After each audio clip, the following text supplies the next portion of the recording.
Here are some additional comments on the 4 types of texts that we deal with when we make these e-learning books and MOOCs. They are emergent properties of this new kind of non-fictional literature. And we start with some parts of the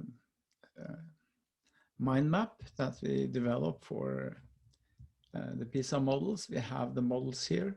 We have the PISA model with the presentation, interaction, face-to-face, or online synchronous interactivity, and the analytic part. That is one part of the modeling. But what we are talking about now are the text types. And we might distinguish them in various ways. We'll take a brief look at that now. Here we are, and as you can see, there are there's a subdivision, one called hypertext, and one called, in Norwegian, rich text or multimedia text.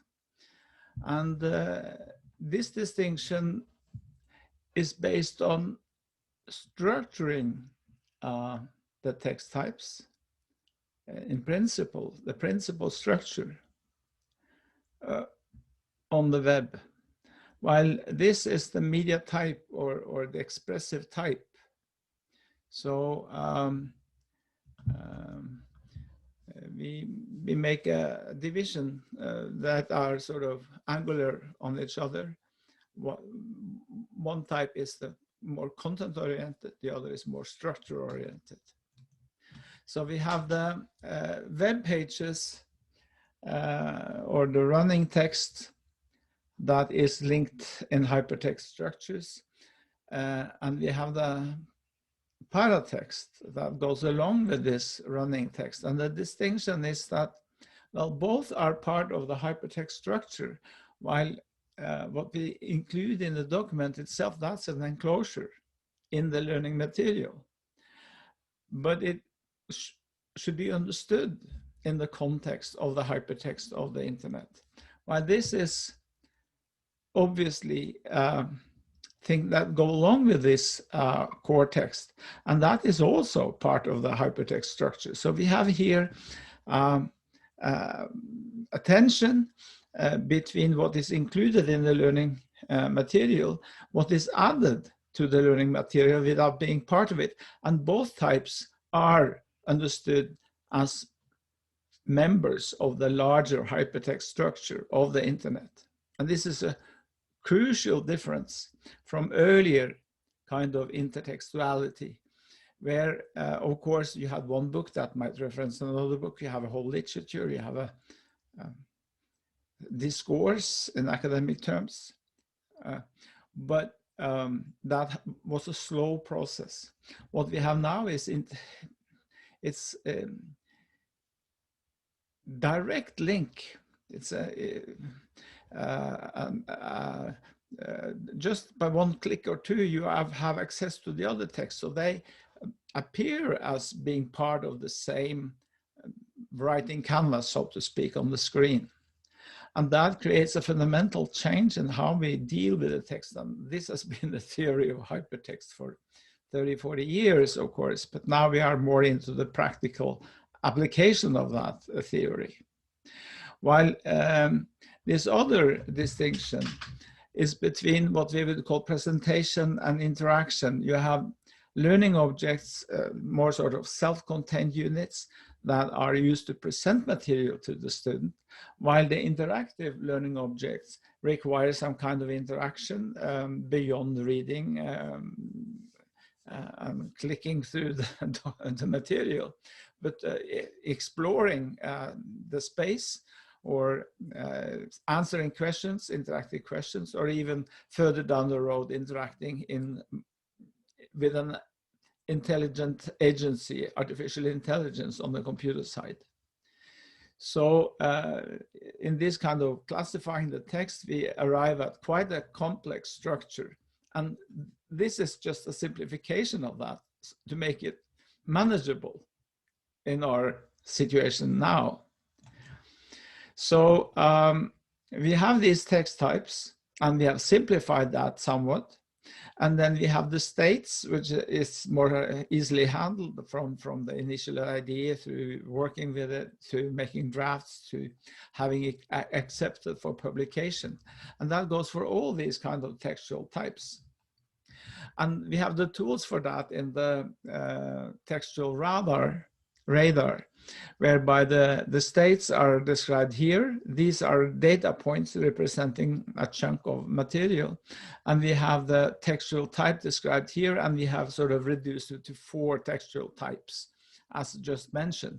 Now that is a practicality, since the text radar in its initial design has only 4 quadrants. We could have more, but even so, if you have too many quadrants for different text types, it becomes overly complex. So maybe that to maintain it as 4 different types according to this classification scheme is suitable. This is an example of how we sort of adjust the theoretical classification to the tools at hand, and vice versa, but it might be useful.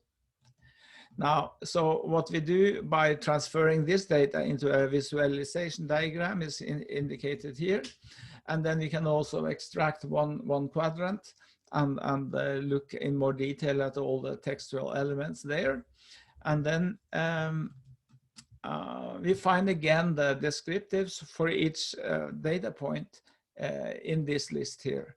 Now, the point is that when this is made reasonably professionally, it is easy to take that description as is, or with slight modification, and input it into the search engine on the internet. And here we come back to the relationship between the text and the internet, plethora of content. And then we get some answers here. In this case, abdominal trauma. This is from Pearson, I think. We have the keywords in different languages, and we have some key terms related to the topic, and then objectives, what students should learn in this sense, described by this publishing house, Pearson. But that could be adjusted, of course, to each study program. But anyhow, this is an example of how online texts are not only content in the subject matter, but also organizing and retrieval-oriented information that sort of are handy when we are developing content.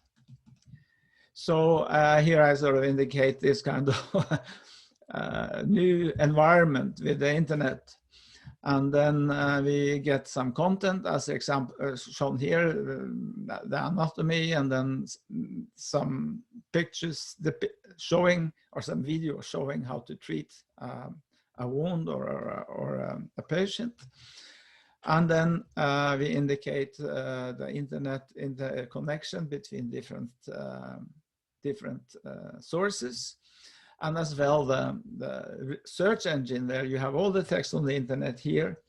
You have a search engine that sort of traverses the internet, a crawler as it's called, and then indexing all the content. And then you go in your browser and you use the search mechanism there, as we illustrated just now. You go to the search engine, find the relevant material, and that is returned to you in the retrieval interface, and you can save your queries. So that's a dynamic way of handling the access to the totality of the internet.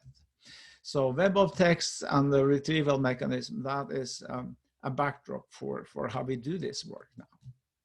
So we can look at some of the qualities of these, what that results in when we have these 4 kinds of text. And first, as explained, we have a dynamic delimitation when we create these learning resources from the plethora of text content on the internet. But it's also a structured access mechanism, both in terms of producing new content and also for students to do the same. They should replicate at a different level, a lower level, what the teacher is doing when they develop the material. That's a part of the new training. It's not only to present students with finished material, they should also learn how to make their own material. Then we have the systematic integration and juxtaposition of presential material, that is the presential or present-oriented learning objects, and the interactional, the performative content, interactional, interactive learning objects. And that distinction is quite important in order to create an engaging learning material, not only pushing stuff out there to the students, but really draw them into the cognitive process and operational training process, whereby the document is an active tool.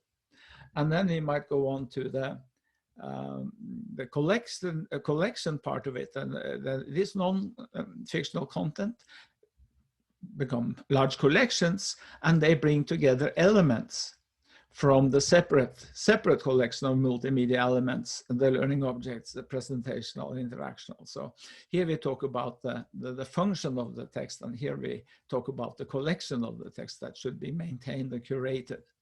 And then finally, we might see this as a structuration of academic discourse within smaller groups of subject specialists and teachers, or wider groups of specialists nationally and internationally, so that the ebook and the MOOC become a new vehicle for professional discourse in each subject area. So that is what I wanted to say with oriented to these 4 textual types. Thanks for your attention.